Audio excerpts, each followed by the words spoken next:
Alors, je vais refaire une petite présentation quand même. Alors, vous entendez ma voix, mais vous ne me voyez pas.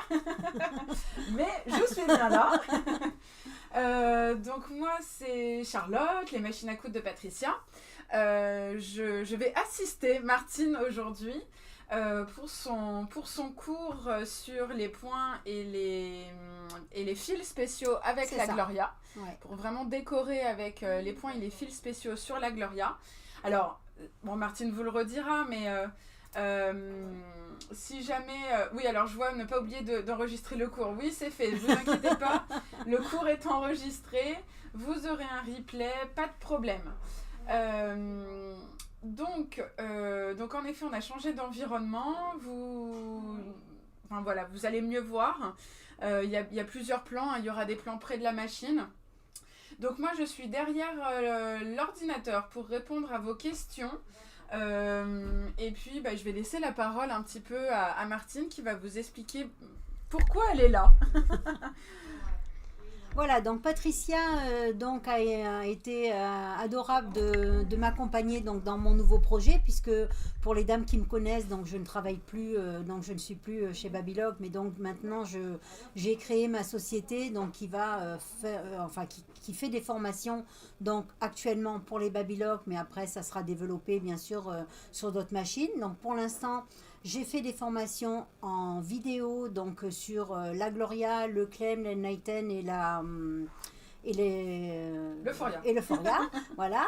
Donc vous avez des vidéos complètes. Alors c'est une formation qui ne remplace en rien donc l'assistance, tout l'accompagnement que vous avez au magasin. Hein, ça ne remplace pas. C'est un complément. C'est-à-dire vous pourrez toujours venir et au contraire voir Charlotte, Patricia et toute l'équipe pour poser vos questions. C'est simplement que quand vous êtes chez vous, c'est le week-end, c'est les vacances, vous avez envie de faire quelque chose, mais vous ne vous rappelez plus comment le faire, et bien là vous aurez la vidéo. Alors c'est plus de 7 heures de formation en vidéo pour la Gloria, avec 34 vidéos séparées. Donc en fait c'est des petits modules où vous avez point par point, par exemple les fronces, le pied nervure, etc. Tout est détaillé. Il y a non seulement tous les points de la machine, tous les enfilages, mais également tous les accessoires. Donc vous allez pouvoir être assisté, vous avez vraiment toutes la vidéo, prise de près, les exemples, etc. avec les machines différentes et entre autres aujourd'hui la Gloria. Voilà pour la présentation. Donc, alors, on vous a mis, je ne sais plus de quel côté voilà. C'est, mais vous avez un code c'est de l'autre côté. Voilà, vous avez un code. Si vous tapez ce code, vous avez 15% de remise jusqu'à demain sur la formation. Et sinon, voilà, le site est de ce côté. Donc, voilà. Vous pouvez prendre une petite photo ou je ne sais quoi pour avoir le site. Voilà pour cette petite parenthèse. On va donc aborder ici des fils, on va les voir aussi bien en recouvreuse qu'en surjeteuse. Alors on va commencer en recouvreuse, comme vous pouvez le voir ici. J'ai mis des très gros fils qui sont des fils Décora, donc on va trouver bien sûr chez Patricia, donc soit en coffret, soit en bobine individuelle.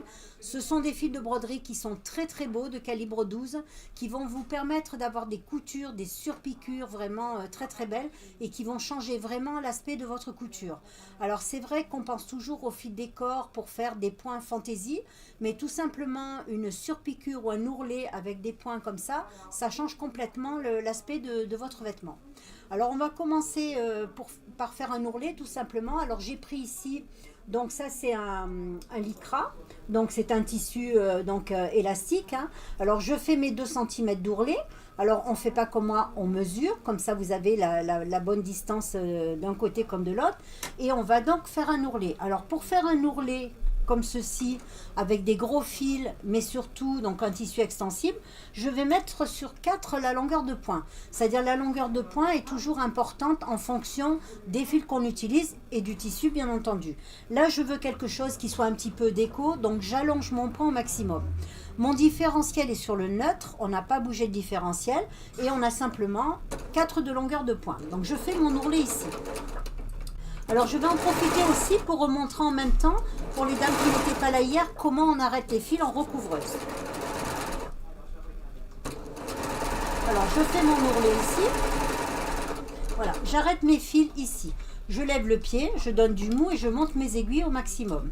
On passe les ciseaux entre le fil, entre le tissu, pardon, et le pied. Je tire mes fils, puisque là, donc, ils sont... hop, j'ai accroché mon fil là-dedans. Voilà. Donc, je tire mes fils ici, je coupe. Et là, je tire en arrière. Alors, en arrière, pourquoi? Parce que si on tire d'un côté ou de l'autre, on peut créer une petite boucle. Donc là, je tire en arrière, mes fils de dessus passent dessous. Là, je vais pouvoir tirer n'importe quel fil et j'ai mon point qui est arrêté sans aucun risque que ça ne se défasse. Donc là, on n'a pas de risque d'avoir un point qui s'en va. Donc, comme on peut le voir ici, ben là, j'ai un fil ordinaire, hein, il est là. Donc ça, c'est mon fil ordinaire du dessous. Mais sur le dessus, donc, on a de très belles coutures puisque on a un point, je me rapproche. Alors là, c'est brillant. Alors c'est vrai que c'est un peu flashy, ça éblouit, mais on a des fils donc, qui sont très très beaux. Alors ça, c'est sur un tissu comme ça. Si je prends par exemple un jersey, donc on va mieux le voir ici sur la couleur de ce tissu, on va pouvoir donc s'amuser. Je vais le prendre de ce côté parce qu'il n'y a pas de coupure au niveau de mon tissu, ça va être beaucoup mieux. Voilà, donc je me mets dans le bon sens. Ici. Alors, petit rappel aussi, de votre aiguille de gauche à la bordure de votre machine ici, vous avez 2 cm. Hein. Donc, si vous faites un ourlet de 2 cm, eh bien, votre aiguille de gauche, elle va être au bord de votre tissu de dessous, mais les deux autres vont être dessus. On appelle aussi un ourlet couvert. Donc, je fais ma couture ici, donc sur mon jersey.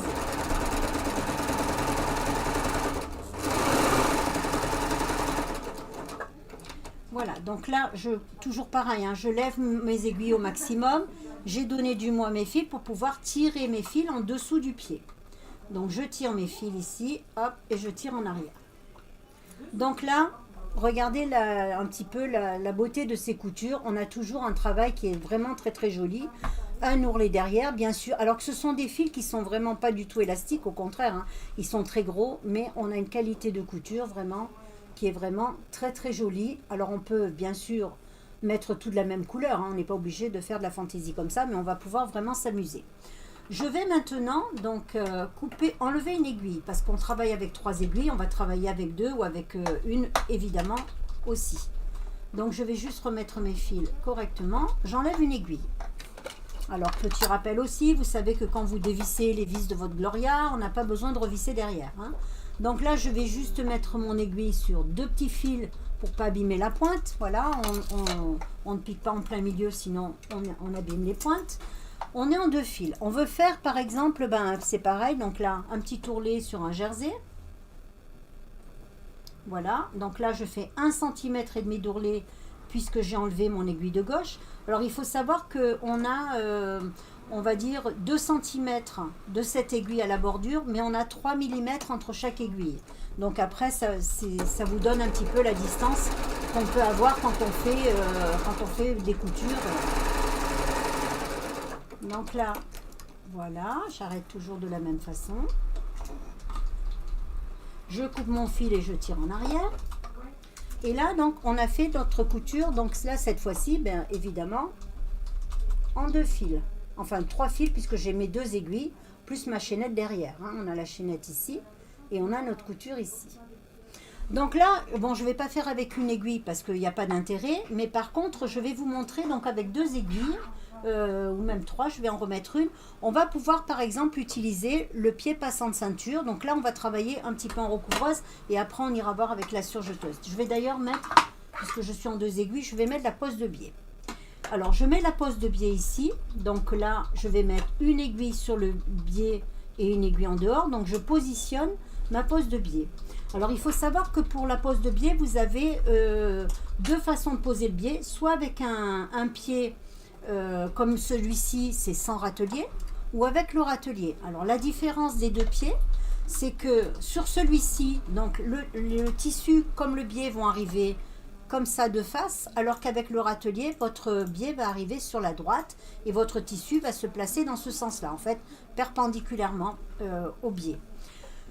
Je pense que c'est un des rares pieds, je dirais peut-être le seul, qu'il faut essayer. Pourquoi? Parce qu'en fonction de votre façon de travailler et surtout des biais que vous allez travailler, on va plutôt préférer l'un que l'autre. Alors par exemple ici j'ai un biais du commerce, un biais acheté pré-plié, donc je le rentre à l'intérieur, mais comme vous pouvez le voir je ne l'ai pas ouvert, hein, je ne l'ai pas déplié, puisqu'à la sortie, de toute façon, il aura exactement la même sortie que le tissu que vous auriez mis complètement déplié. La sortie se fera de la même manière. Alors, il faut savoir que le pied poste de biais avec le râtelier, il a des petites grilles comme ça dans lesquelles on va passer le biais. Si vous utilisez du biais comme ici, coton ou tergal, ou enfin peu importe que vous avez fabriqué, ça va être très bien parce que le tissu va bien circuler dans les petits zigzags de votre pied. Par contre, si vous utilisez un biais jersey, pour moi, je trouve que ça tire trop sur le biais. Donc, vous aurez peut-être plus de difficultés à le poser. Donc, en fonction, si vous cousez beaucoup de jersey et que vous posez du biais jersey, ben, je pense qu'il est préférable peut-être de prendre celui-là. Après, voilà, ça dépend vraiment. Mais c'est quand même un pied qu'il faut essayer. Voilà, d'où l'intérêt de venir au magasin pour ce pied-là. Et il faut vraiment faire un petit essai. Voilà. Donc là, je vais faire, par exemple, je vais poser un biais sur... je vais prendre un petit bout de coton.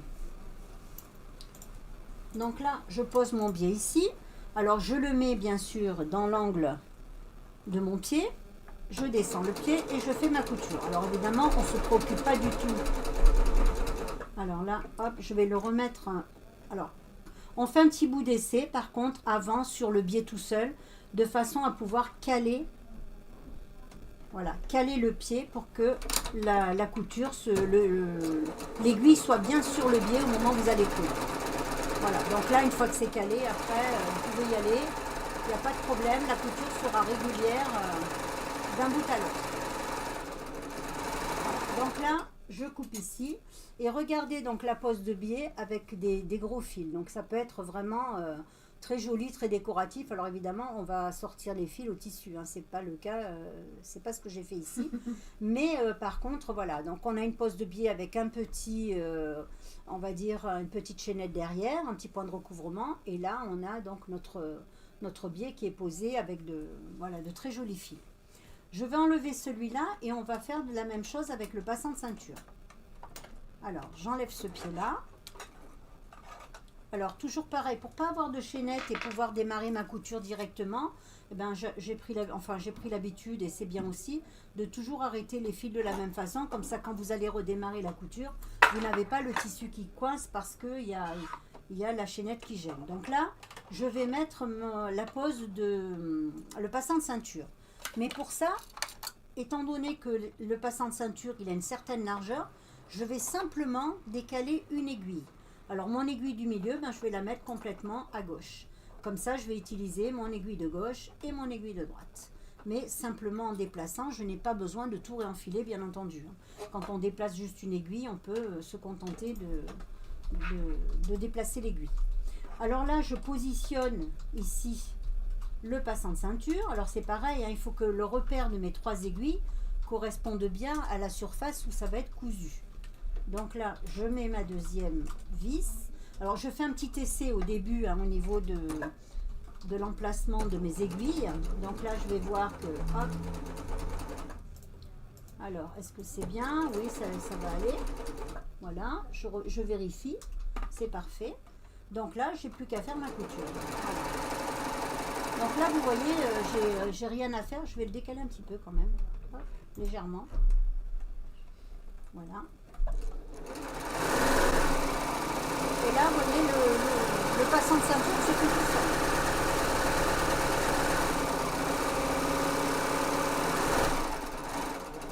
Alors, le passant de ceinture ou les bretelles ou les anses de sac, comme vous voulez. Alors, regardez un petit peu. Donc, c'est surtout super joli. Donc là, on n'a pas... j'ai mis simplement... Donc des fils sur le dessus, hein, des fils fantaisie. Dessous, on a un fil ordinaire. Mais regardez, quand on met, par exemple, hop, on va pouvoir utiliser alors toutes sortes de fils. Hein, même le dessous est vraiment super joli quand on utilise des fils fantaisie. On va pouvoir faire des tressages. Alors, il existe 2 tailles donc, de ce pied passant de ceinture. Celui-là, il va plutôt être adapté à des anses de sac, par exemple. Mais vous voyez, on peut faire des tressages. On peut faire aussi de très belles compositions sur des sacs, par exemple, ou des pochettes, ou même sur des vêtements, hein, quand on veut faire, pourquoi pas, une bande de tressage sur une poche ou des choses comme ça. Bon, après, c'est les idées ne manquent pas. Voilà, donc là, on a vu en recouvreuse, en fait, donc les possibilités. Ah non, je vais aussi, par exemple, utiliser, ça c'est un pied que Charlotte aime bien, on va l'utiliser, c'est le pied ouvert. Alors le pied ouvert, il est bien, contrairement à celui-là, qui, on ne voit pas trop quand on coud, même si on va pouvoir passer le ruban à l'intérieur du pied, il est assez fermé, donc on ne voit pas trop où on est quand on passe du ruban. Le pied ouvert, lui, alors là, il a un pied avec une très grosse semelle qui appuie parfaitement sur le tissu et qui est vraiment donc complètement marqué de rayures rouges pour avoir des repères de l'endroit où on coud sur le tissu. Alors, vous voyez, j'ai pas arrêté mes fils correctement et là, hop, j'ai de la chaînette qui... Voilà, mais bon, c'est pas grave, je vais tirer mes fils comme ça, sauf que là, je vais remettre ce fil. Alors, ce que je ne vous ai pas montré aussi, mais là, ça va être l'occasion puisque j'ai tiré mes fils un peu n'importe comment. Quand on a des gros fils comme ça, il faut vous dire que sur la Gloria, vous n'allez pas pouvoir enfiler vos fils avec l'enfileur électrique parce que le fil est beaucoup trop gros. On a à ce moment-là donc un petit enfileur qui est fourni d'ailleurs dans votre machine que vous avez. Alors, on se demandait pourquoi ils avaient mis un enfileur comme ça, puisqu'on a un enfileur électrique. C'est quand on a des gros fils, on va utiliser ce petit ustensile avec un petit aiguillon ici pour pouvoir enfiler justement les gros fils qui ne passeraient pas dans l'enfileur électrique. Alors on met le fil comme ça sur le côté, on pousse et là on a enfilé tout simplement le fil ici dans votre chat. Alors on a même une petite queue là sur le pied et on va pouvoir donc tirer le fil, voilà, passer la petite queue à l'intérieur de votre fil pour pouvoir le tirer. Voilà, donc là c'est une aide aussi à l'enfilage quand on a des gros fils qui ne passeraient pas dans l'enfileur électrique. Donc je mets le pied ouvert ici, voilà, un petit peu comme on a fait hier au niveau du ruban. Et là, on va pouvoir poser, alors peut-être pas du ruban, mais même du biais hein, en guise de ruban. Alors, je vais regarder au niveau de la largeur. Ça va être trop large, donc je vais vraiment prendre un ruban. Voilà. Je prends mon ruban et je vais le passer ici, dans la rainure de mon pied, dans l'ouverture, dans la fente en fait. Donc, je mets... Le mieux, c'est que je l'enlève et que je le passe avant. Voilà, on met le ruban ici. On le fait ressortir de l'autre côté. Donc là, vous voyez, par contre, il faut prendre un ruban qui est la largeur, évidemment, de la fente. Hein. Si on prend un autre ruban plus large, la couture ne se fera pas du tout de cette façon-là. On va avoir d'autres accessoires qui vont permettre de les coudre différemment. Donc là, je mets mes fils ici. Je vais prendre un tissu, alors on va reprendre par exemple un petit tissu comme ça. Et là j'ai envie de coudre mon ruban. Ou alors tiens, pourquoi pas on fait des petites serviettes de toilette, on a envie de mettre un petit ruban au bas. Eh bien je prends mon éponge ici, voilà. Et là donc je vais faire ma couture. Alors là, on a la possibilité, bien sûr, de le coudre en une fois ou en deux fois. Donc là, j'ai fait ma couture ici. Alors, je vais vous expliquer ça. Je vais enlever mes fils. Hop. Voilà. Alors là, si par exemple, vous voulez coudre du ruban comme ça, vous pouvez mettre évidemment une seule aiguille, puisque là vous voyez que j'ai mon fil qui est au milieu. Là. Mais vous voyez la régularité de la couture sur le côté. Le fait d'être passé dans le pied, puis avec un gros fil, c'est joli.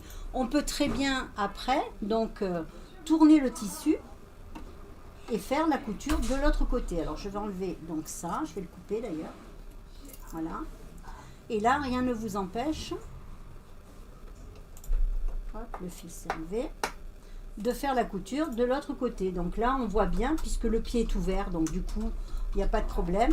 Alors soit je peux enlever mon aiguille du milieu puisqu'elle est déjà cousue, soit je veux faire un renfort de couture, à ce moment là je peux la laisser et du coup faire ma couture ici de l'autre côté. Donc le fait qu'il soit ouvert, mon pied, ben, on voit parfaitement la couture, c'est très régulier puisque on voit exactement la couture qui est faite. Donc là, je coupe mes fils ici. Voilà. Et là, regardez, donc vous voyez, pour poser du ruban, donc de façon très très sympa. Alors sur l'arrière, c'est toujours très beau, hein, je veux dire, c'est propre.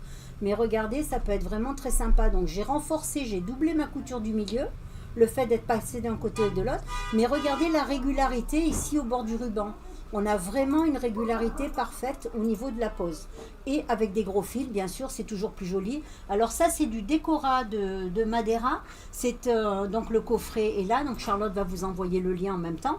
Oui, j'ai envoyé les liens. Voilà, on va maintenant donc voir. Alors après, vous avez bien sûr, j'en ai parlé hier, mais le pied transparent qui va vous permettre aussi, quand vous faites des motifs, par exemple, quand vous travaillez sur l'envers du tissu, mais on va le voir maintenant, on va changer un petit peu la façon de coudre avec le pied transparent. J'enlève mon fil de chaînette ici, qui est un fil ordinaire. Donc je coupe mon fil ici, et là on va mettre un gros fil. Alors, un gros fil, on va faire un enfilage particulier qui s'appelle en fait un pontage.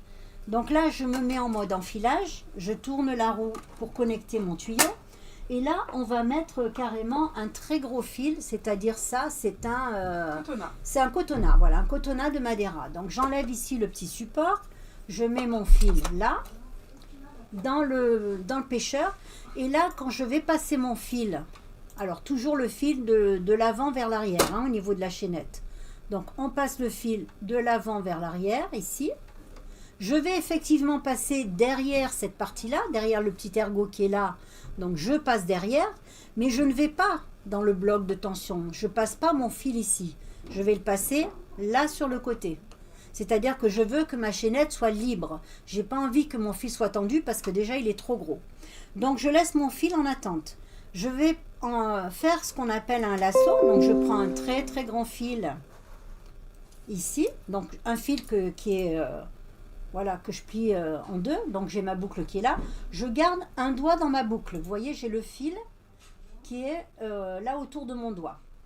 Je mets mon fil, mais les deux embouts de mon fil, ici, je les mets dans la chaînette. Donc les fils vont dans la chaînette. J'ai gardé le doigt dans la boucle, sinon tout le fil serait parti de l'autre côté, hein. Donc c'est pour ça que je garde bien une boucle ici. Mon fil arrive là. Donc là, qu'est-ce que je vais faire? J'ouvre mes tuyaux. Et je vais sortir ici, donc le fil, je vais le sortir ici. Je récupère mon fil de on va dire mon lasso. Donc ma boucle est là. Je vais passer mon fil dans la boucle, ici. Donc je vais vous montrer de près, hein. Je passe le fil, voilà. J'ai passé mon fil dans la boucle, ici. Et là, j'ai plus qu'à tirer. Ah non, non, non, attendez.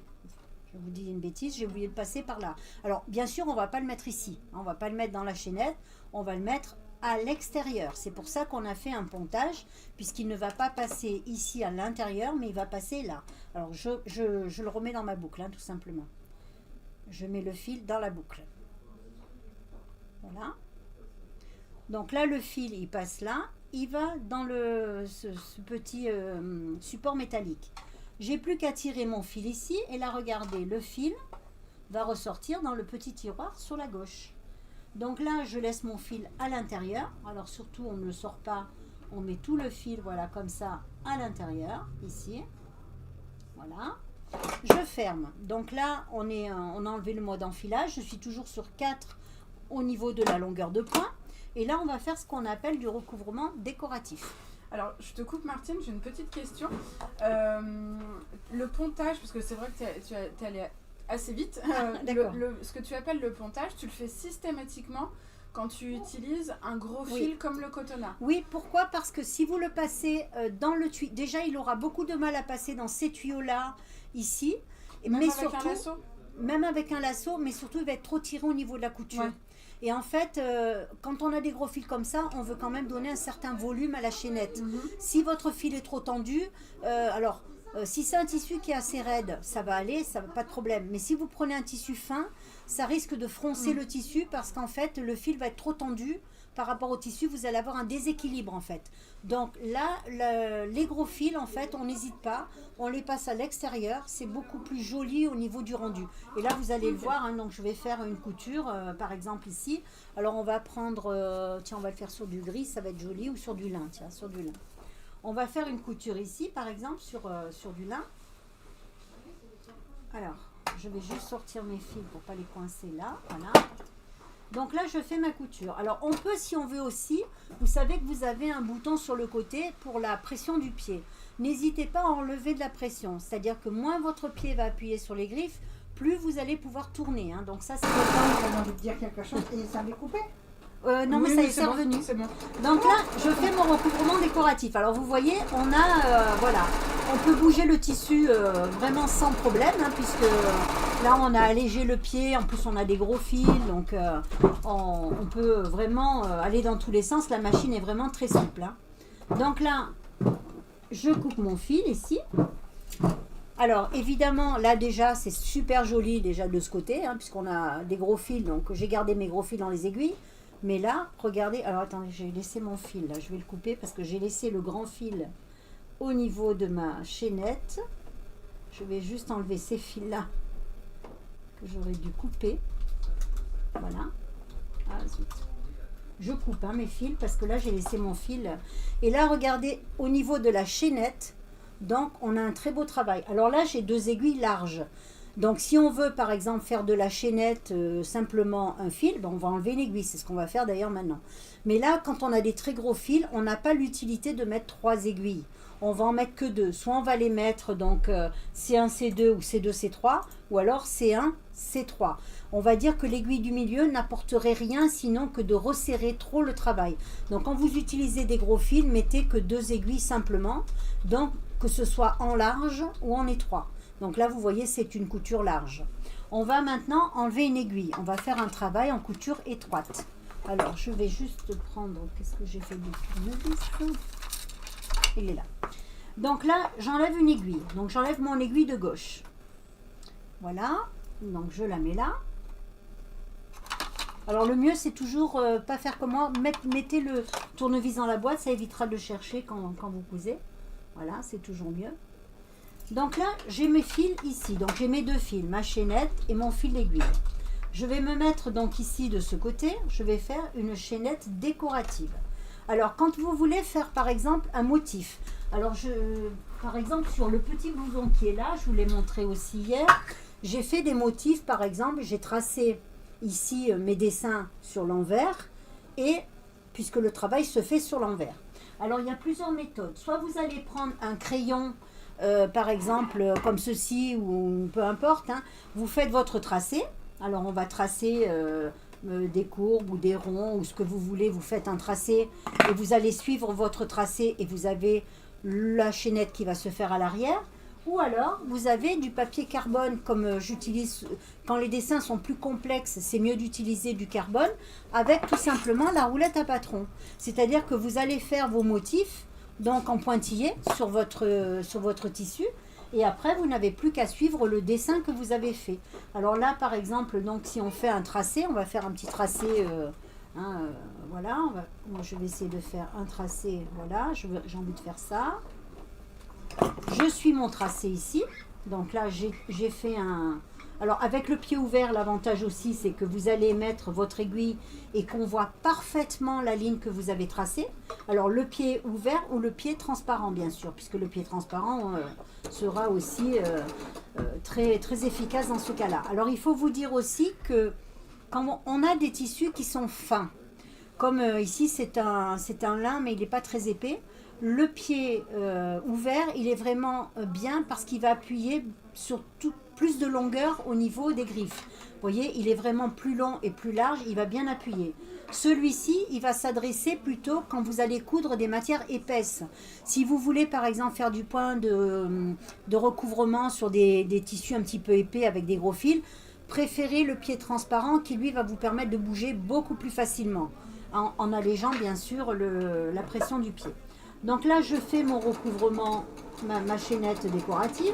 Alors, je suis mon motif que j'ai tracé, évidemment. Alors, on va tenir le tissu. Ah, j'ai coincé un fil. Ah, mais mon fil, il s'est coincé. Alors, petite chose aussi, quand vous mettez donc des fils comme ça, des bobines comme ceci, n'oubliez pas, vous avez dans votre pochette, vous avez les petites rondelles qu'on va poser là-dessus. Parce que là, vous voyez, mon fil n'appuie pas. Et il suffit que le fil se coince dessous, ça tire sur la couture. Et comme là, donc évidemment, ça fait un petit peu, ça a tiré sur mon tissu. Donc n'hésitez pas à mettre les petites rondelles qui vont vous permettre de pouvoir passer votre fil plus facilement. Et là, du coup, j'ai coincé mon fil parce que... Alors voilà, ça arrive. C'est du direct. Voilà, donc, exactement. Il fallait que ça arrive. Voilà. Ça arrive à tout le monde. Et Même à donc là, Martine. il est coincé. Donc je vais le couper. On va essayer de le couper. Hop, j'enlève le pied du coup. Et j'ai vraiment coincé le fil. Hein. Là, j'ai pas hésité là. Voilà. Donc là, ne pas oublier de mettre donc les petites rondelles. Là, c'est quand même beaucoup mieux. Donc là, on a suivi donc ici donc le dessin que j'avais fait et on a la chaînette derrière, donc la chaînette décorative qui est ici. Alors évidemment, là, elle est très très présente, hein, elle est très en volume puisqu'il n'y a pas du tout de tension au niveau de la chaînette. Donc voilà pour le recouvrement. On va maintenant, par exemple, parler... non, je vais même aussi vous parler des fils métalliques. Alors... Je te recoupe Ouais. une fois. Est-ce que tu peux montrer le pied ouvert à la caméra? Bien sûr. Alors, le pied ouvert, il est là. Voilà, Donc, c'est un bien pied qui est montrer, en vraiment... effet, l'ouverture, alors, vous voyez, il y a des lignes de guidage, en fait. Il s'appelle pied ouvert avec ligne de guidage. Alors, il est ouvert, il y a une grande fenêtre ici au milieu. Il est ouvert aussi pour passer le fil. Donc, ça, c'est hyper important. Moi, je trouve que quand on fait beaucoup de couture, de pouvoir passer le fil et de ne pas devoir le mettre au milieu du pied pour commencer la couture, je trouve ça vraiment très bien. Et on va l'utiliser donc aussi bien en recouvreuse qu'en surjeteuse, puisque vous voyez, vous avez les 5 repères d'aiguilles, mais 3 de recouvreuse plus les 2 de surjeteuse. Donc la surjeteuse se situe ici, la recouvreuse bien sûr est là. Donc là, on a une visibilité parfaite au niveau de la couture. Donc ça, c'est un pied vraiment qui est super intéressant. Donc, on peut utiliser aussi, bien sûr, des fils métalliques. Alors, peut-être qu'on va se mettre en surjeteuse et on va voir comment faire des beaux surjets avec le dessous, donc en fil comme ça, métallique. Je vais juste changer mes fils, ici. Donc, on va faire un enfilage avec des fils métalliques. Alors, moi, j'ai une grosse bobine comme ça, mais ils se vendent en petites bobines. Hein. Là, ils les ont au magasin, donc c'est les métalliques, il y a plusieurs couleurs. Alors, il faut vous dire que ces fils-là... Ils sont vraiment particulièrement jolis à la couture.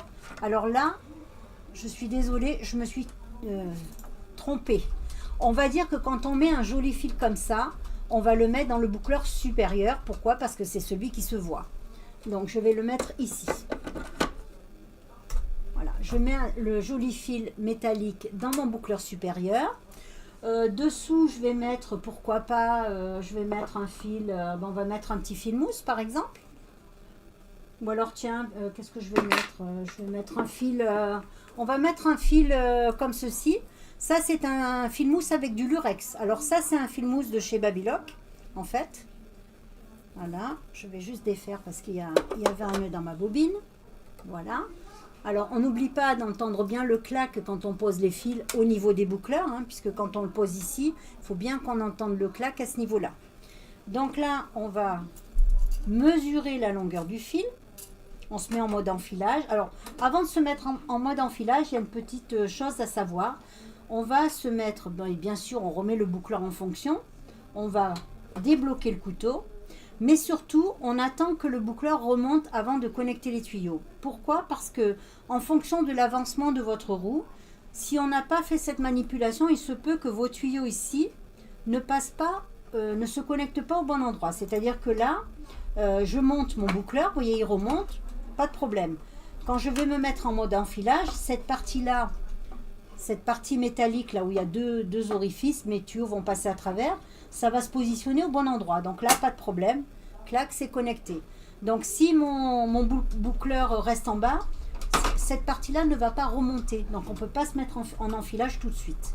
Donc ne pas oublier, bien sûr, de remonter le boucleur de remonter le couteau et après on peut faire l'enfilage. Ça c'est une petite habitude à prendre, mais c'est intéressant à faire. Je mets mon fil de boucleur inférieur ici et mon fil de boucleur supérieur bien sûr à côté. Alors je fais toujours ce geste là parce que je mesure. Quand on enfile des fils dans les boucleurs, souvent on se dit non mais ça fait trop long, et si le fil n'est pas assez long, ben, il va s'arrêter au milieu, il ne va pas ressortir. Donc là on mesure tout simplement, on sait qu'on en a assez, on va le mettre dedans et là il y aura suffisamment de longueur de fil donc pour qu'on sorte de l'autre côté. Alors on met les deux en même temps. Alors celui-là il a du métal à l'intérieur, il est un peu plus difficile à enfiler, mais normalement il y va. Alors je vais recouper le bout parce qu'en fait, alors là vous le voyez à la caméra, quand il est comme ça là, qui fait carrément un angle droit, il faut le couper. Hein. Parce que là c'est quand même... ces fils-là, ils sont, comme il y a du métal dedans, ils se mettent facilement dans une mauvaise forme. Alors on le coupe et on le remet tout de suite. On évite de trop le toucher. Voilà. Normalement il y va. On n'a pas besoin de faire à lasso pour ces fils-là, mais là je sais pas pourquoi il veut pas y aller. Voilà. Là, s'il veut pas y aller, on va faire un lasso tout simplement. Donc ça c'est pas un problème.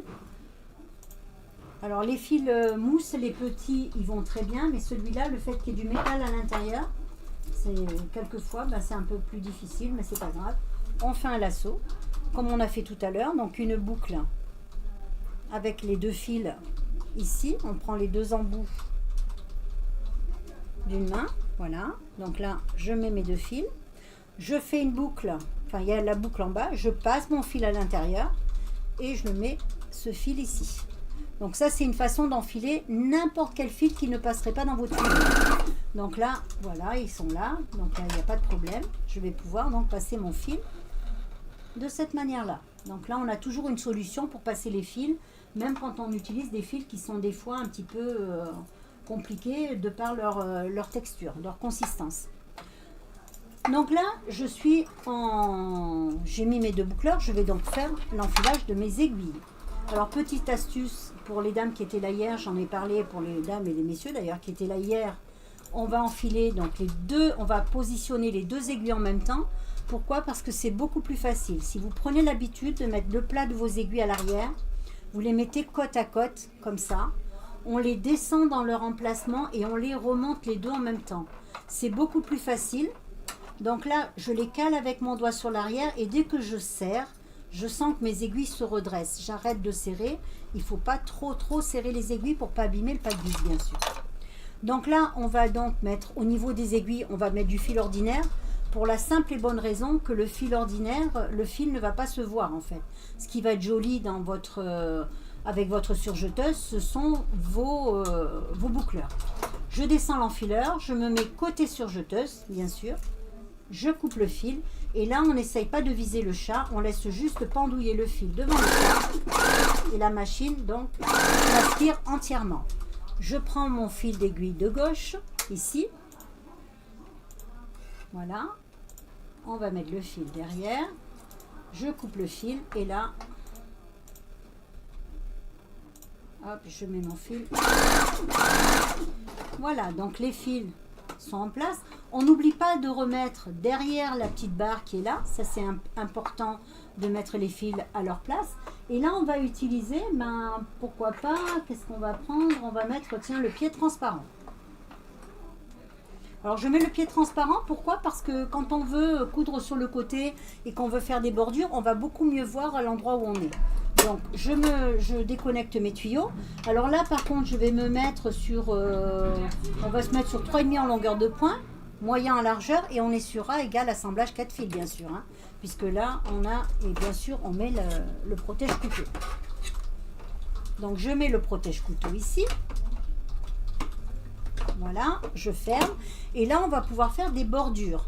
Alors des bordures décoratives, on va faire par exemple si vous voulez faire je sais pas, une nappe ou on va faire directement la bordure comme ça. On peut même resserrer un petit peu le point, ça sera encore plus joli puisqu'on a des jolis fils. On peut serrer encore plus.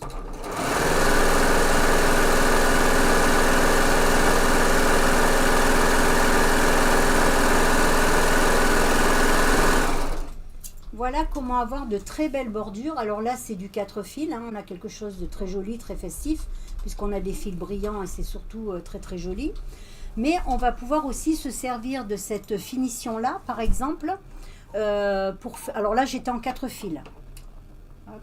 J'étais en 4 fils. On va se mettre, par exemple, en 3 fils pour faire, par exemple, des bordures de serviettes. Alors, je vais simplement enlever une aiguille. J'enlève mon aiguille de gauche. Là, on enlève cette aiguille-là. Alors, l'aiguille gauche qui pour moi s'appelle A. Donc, j'ai appelé A et B. J'enlève l'aiguille A, il me reste l'aiguille B. Donc, je me mets sur le B tout simplement.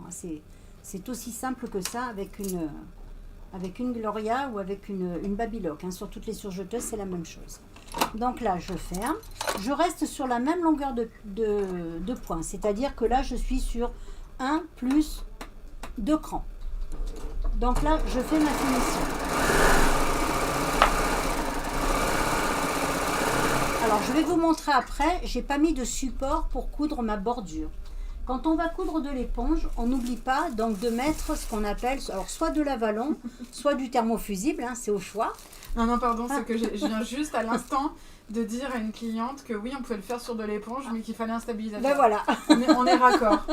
Donc là, on va mettre... Alors moi, j'ai coupé des bandes de 5 cm parce que c'est la bonne dimension. Et on va se mettre comme ça sur le côté. Et on va donc envelopper, on va plier. Donc l'éponge se retrouve au milieu. C'est-à-dire, vous voyez, donc...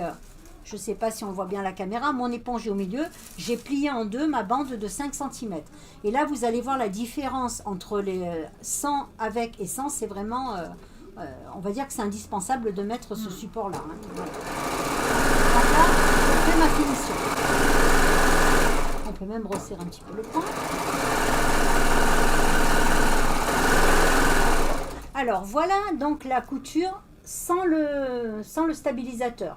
Donc on voit que l'éponge a envie de sortir, hein. C'est un petit peu comme en broderie, si on ne met pas un support sur l'éponge, c'est pas joli. Dès qu'on a mis le stabilisateur, regardez la beauté de la couture. Donc là on a un travail absolument parfait. Il suffit tout simplement, hop, d'enlever donc le support et là on a toujours des coutures parfaites. Alors demain, évidemment, dans le live de demain, mais je vais quand même le montrer pour les dames qui ne seraient pas là demain ou les messieurs qui ne seraient pas là demain, on va faire un angle. Alors je coupe ici, je coupe au ras de mon tissu. Je vais mettre un petit support de ce côté, je redémarre la couture, mais on va toujours redémarrer sur le plastique. Quand vous démarrez sur le plastique, vous aurez toujours des angles parfaits. C'est-à-dire si vous démarrez votre couture directement sur l'éponge, ça sera moins joli que si vous démarrez comme ça sur un petit bout de papier au départ. Alors surtout, comme je l'ai dit hier, on démarre toujours le couteau levé au maximum de la hauteur. Ça veut dire que dès que vous allez démarrer votre couture, le couteau va couper. Et là, vous aurez toujours un bel angle et de belles finitions puisque la couture va être parfaite dès le départ.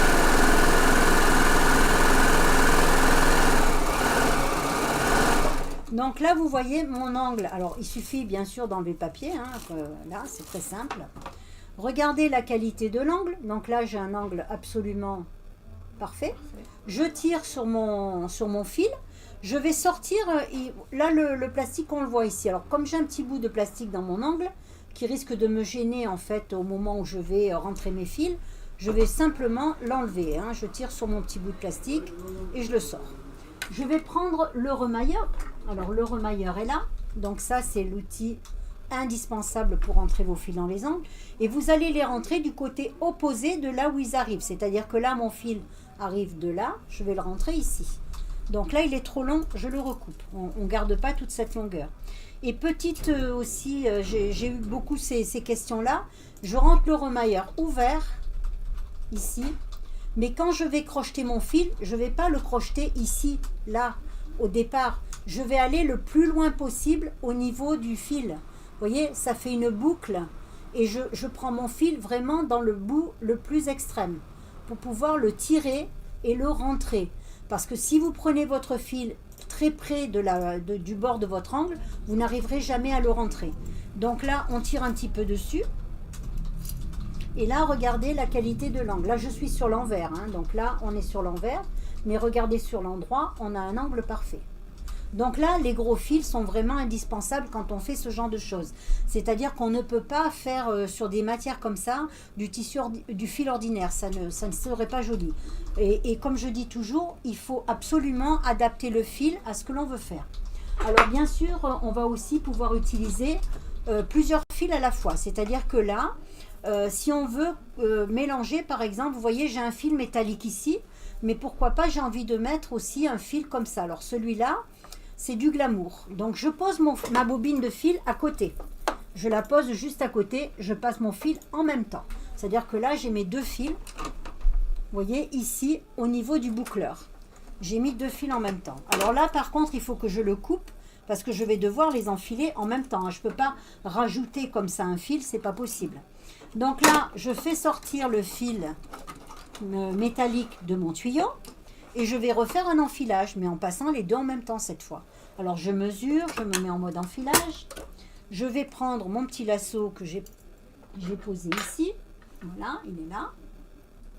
Alors on garde toujours le lasso, comme ça on le réutilise. On le met dans la boîte, on n'a pas besoin d'en couper un à chaque fois. Donc là, ma boucle est ici et l'embout est là. Donc j'ouvre ma boucle ici.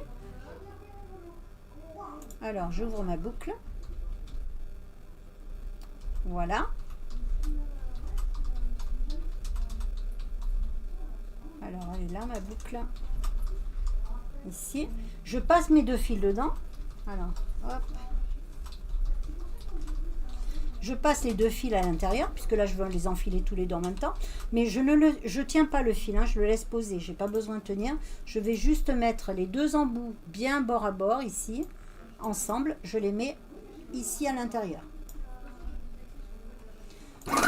Donc là, j'ai plus qu'à tirer.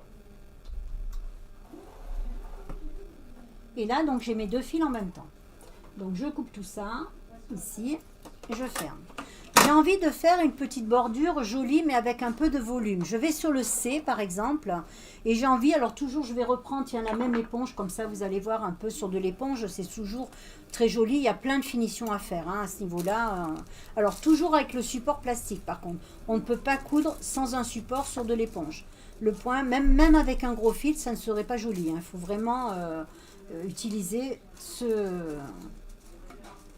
ce support-là, quoi, parce que sinon ça n'irait pas. Donc là, je fais ma couture. Alors, on se met sur C, mais bien sûr, on n'oublie pas de se mettre sur roulette, c'est-à-dire on enlève le doigt mailleur. Quand on est sur A et B, on est en standard. Quand on est sur C et D, on se met en roulette. On enlève le doigt mailleur pour que le tissu puisse s'enrouler légèrement. Et là, vous allez voir la différence. On va même allonger un petit peu le point, parce que là, j'ai de l'épaisseur. Donc là, on a quelque chose de très joli, mais aussi avec du volume, c'est-à-dire c'est pas plat du tout. Donc là, on a une finition ici avec des fils. Bon, j'en ai mis 2, c'est quand même très épais. En plus, c'est 2 métalliques, hein, parce que dans le glamour, c'est du fil coton plus du lurex en même temps. Mais vous voyez qu'au niveau des finitions, on a toujours un très beau travail. Alors, on va pouvoir aussi, de cette manière-là, faire ce qu'on appelle des flat locks. Alors, des points, quand on a des gros fils comme ça, on ne va pas que faire des bordures ou bien du recouvrement. On va aussi faire des points décoratifs, c'est-à-dire des flat locks. Alors, je vais désenfiler tout simplement mes fils, parce que là, on va repartir sur quelque chose de complètement différent. C'est un enfilage complètement à part, donc j'enlève, vous voyez la possibilité, donc là vous avez vu la possibilité de mettre 2 fils en même temps, hein. Donc là on va l'enlever celui-là et on va repartir sur un enfilage en flat lock. Quand on est en flat lock en 3 fils ou en 2 fils, il faut vous dire que